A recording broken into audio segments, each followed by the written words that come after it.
Melakukan agenda tahunan yaitu konsultasi tahunan ke-13 antara Indonesia dan Malaysia. Pertemuan antara Perdana Menteri Malaysia Anwar Ibrahim dan Presiden Republik Indonesia Prabowo Subianto juga akan menandatangani 4 nota kesepahaman atau MOU termasuk soal perbatasan kedua negara. Apa yang dapat kita harapkan dari pertemuan kali ini akan saya diskusikan bersama dengan Tengku Reza Shah, Direktur Eksekutif Indonesia Center for Democracy, Diplomacy and Defense.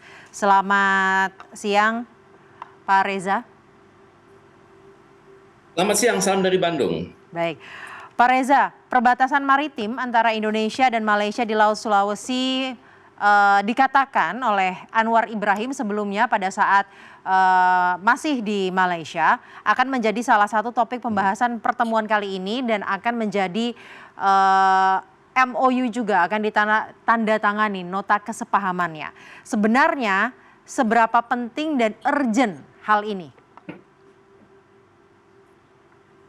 Sebagai dua negara yang bertetangga ya, yang terpisahkan oleh penjajahan di masa lalu, kita dipisahkan karena penjajahan Belanda dan Malaysia dipisahkan oleh penjajahan Inggris. Maka tentunya banyak sekali aspek-aspek hukum nasional dan hukum internasional yang bernuansa hukum dari penjajah tersebut. Dan sekarang kedua negara menjadi penandatangan dari United Nations Convention on the Law of the Sea. Jadi kalau dikatakan perbatasan maritim itu akan jadi topik, itu wajar sekali.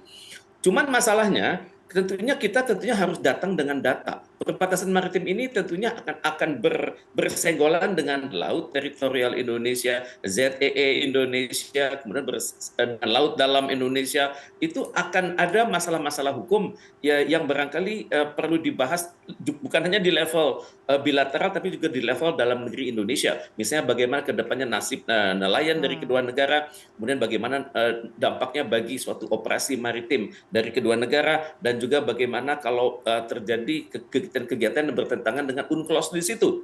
Dan untuk itu kita hendaknya belajar dari kekalahan kita di masa lalu di Cipadang Gigitan, di mana Malaysia datang dengan data yang jauh lebih baik daripada Indonesia. Saat itu mereka membawa juga data bukan hanya dari Inggris, tapi data dari Belanda, data dari Filipina, data dari Spanyol, data dari Amerika Serikat, dan juga data dari Perancis. Sedangkan pada saat itu konon Indonesia hanya data kita oke, tapi terbatas sehingga lebih meyakinkan kalangan International Court of Justice untuk memenangkan Malaysia. Dan untuk itu tentunya kita juga harus berpikir ya bahwa kita mungkin tidak perlulah mencari menang-menangan, karena kita hendaknya berpikir bahwa saudara serumpun itu harus dibuktikan dalam berbagai program kerjasama. Jadi tidak mustahil akan ada kerjasama seperti yang pernah kita desain di masa lalu dengan Malaysia. Di Timor Gap ada Blok A, Blok B, dan Blok C, dan tentunya hal ini dapat menjadi referensi bagi kedua negara, karena bagaimanapun juga lebih baik wilayah tersebut diproses oleh Indonesia dan Malaysia daripada nanti mengundang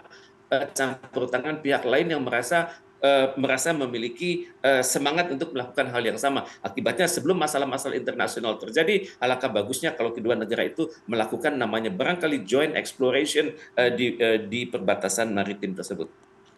Pak, kalau misalkan kondisi saat ini, khususnya di Laut Sulawesi yang memang sudah dikatakan oleh PM Malaysia Anwar Ibrahim akan menjadi salah satu topik bahasan.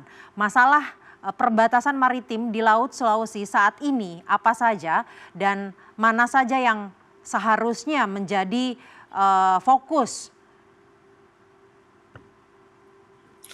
Saya pikir semua items yang menyangkut Laut Sulawesi itu hendaknya benar-benar didalami oleh kedua negara ya. Karena yang berkepentingan dengan Laut Sulawesi itu juga adalah Filipina. Karena kalau kita terlambat menyikapi hal ini, itu akan membuat Filipina mengklaim sebagian wilayah Sabah, kemudian juga sebagian perairan di Laut Sulawesi itu sebagai bagian dari eksistensi Kesultanan Sulu di masa lalu. Dan saat ini keturunan dari Sultan Sulu itu berada di Malaysia. Dan untuk itu saya pikir kedua negara harus terbuka. Apapun aspek menyangkut perbatasan di Laut Sulawesi tersebut hendaknya didalami. Misalnya hak-hak nelayan, kemudian hak-hak nelayan tradisional, kemudian hak-hak hak-hak berlayar yang ada dari masa lalu, kemudian hak-hak yang hanya ada pada masyarakat tradisional sebelum kedatangan Belanda dan juga sebelum kedatangan Inggris. Kemudian juga mereka hendaknya berpikir bagaimana keterhubungan Laut Sulawesi ini dengan potensi konflik di masa depan. Kemudian juga mereka hendaknya melihat juga bagaimana potensi Laut Sulawesi ini kalau terjadinya konflik di kawasan-kawasan luar, misalnya di Indochina, misalnya bagaimana mencegah nanti misalnya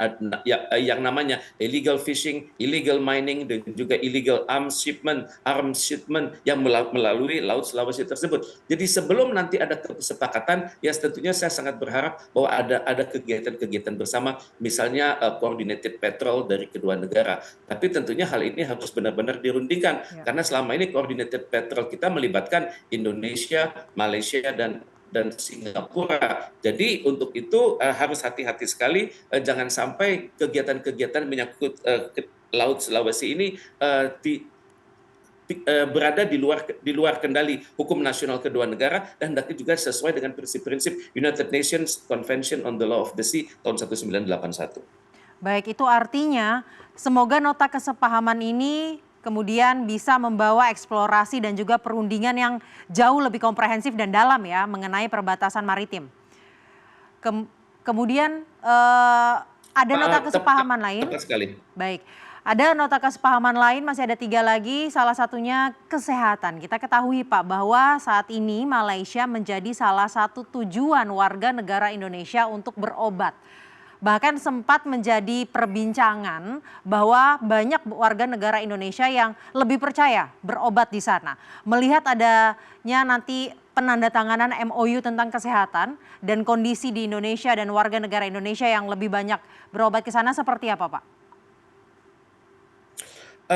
Memang harus saya akui ya, saya pernah bermukim di Malaysia 5 tahun dan saya melihat saudara-saudari kita dari pulau-pulau Sumatera, Jawa, Kalimantan, dan Sulawesi itu dengan bersemangatnya berobat ke Malaysia. Dan tentunya kalau kita menunjuk Malaysia, tentunya 3 telunjuk itu juga kita tujukan pada diri sendiri. Mengapa saudara-saudari kita itu lebih percaya kalau mereka berada di Malaysia daripada di Indonesia? Bagaimanapun harus diakui, perjalanan dari Sumatera ke Malaysia adalah lebih mudah daripada kalau lewat Pulau Jawa. Kemudian juga dengan adanya Open Sky ASEAN dalam kerangka ASEAN Socio-Cultural Community, itu banyak sekali pesawat-pesawat yang berseliweran antara Indonesia dan Malaysia, misalnya dari dan ke Sulawesi dan juga Kalimantan. Dan juga kerapatan itu sudah terjalin bukan hanya lewat kesehatan, tapi juga lewat pendidikan. Dan untuk itu kita harus sadar bahwa Malaysia itu memang banyak sekali mengirimkan calon-calon dokternya ke Indonesia.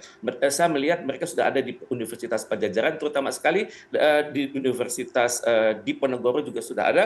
Dan biasanya mereka yang datang itu adalah mereka yang benar-benar berkualitas untuk belajar, dan sesudah kembali dari Indonesia, selanjutnya nanti mereka melakukan pendalaman sesuai dengan kurikulum yang berlaku di Malaysia dan juga pendalaman dengan kurikulum yang berlaku di Commonwealth. Dan harus diakui mereka itu benar-benar mampu berkinerja sesuai dengan aturan-aturan good governance dan good corporate governance, sehingga mereka bisa mengatakan bahwa pasien-pasien dari Indonesia akan merasa diri seperti berada di Indonesia, tapi dengan pelayanan yang lebih baik daripada di Indonesia. Dan untuk itu saya tidak akan mendata mengapa hal-hal apa yang bisa saya bedakan antara Indonesia dan Malaysia, tapi fakta sudah berbicara. Sudah lebih dari 10 tahun hal ini terjadi. Dan semoga keadaan ini menggugah kita semua, insan-insan di dunia kedokteran, insan-insan di dunia medis, untuk benar-benar untuk benar-benar menjadikan Malaysia itu sebagai benchmark ya. Karena kalau Malaysia bisa, tentu kita lebih bisa. Kemudian dengan nota kesepahaman tentang kesehatan antara Indonesia dan Malaysia yang rencananya akan ditandatangani siang hari ini, harapannya apa melihat kondisinya 10 tahun terakhir seperti itu? Ya tentunya nota kesepahaman ini harus membuat kita lebih berdaya saing ya. Tentunya kita harus mengatakan bahwa nota kesepahaman ini akan disepakati bersama dan kemudian akan berlanjut juga misalnya dengan pendidikan dokter-dokter Malaysia di Indonesia, kemudian juga kemudahan dokter Indonesia dan perawat Indonesia untuk berkinerja di Malaysia, kemudian juga kerjasama antar rumah sakit, kemudian pertukaran teknologi kedokteran. Barangkali akan ada juga kerjasama menyangkut misalnya pengobatan alternatif, kan seperti kita ketahui kita dan Malaysia memiliki jamu jamu, kita juga memiliki kekayaan alam, kita banyak memiliki kekayaan tumbuh-tumbuhan yang seringkali berbenturan antara produk Indonesia dan produk Malaysia. Kak, saya seringkali mendengar keluhan dari tokoh-tokoh industri jamu di Aceh, misalnya dengan produk Binari, mereka mengatakan datang ke Malaysia dan melihat di sana kenapa tidak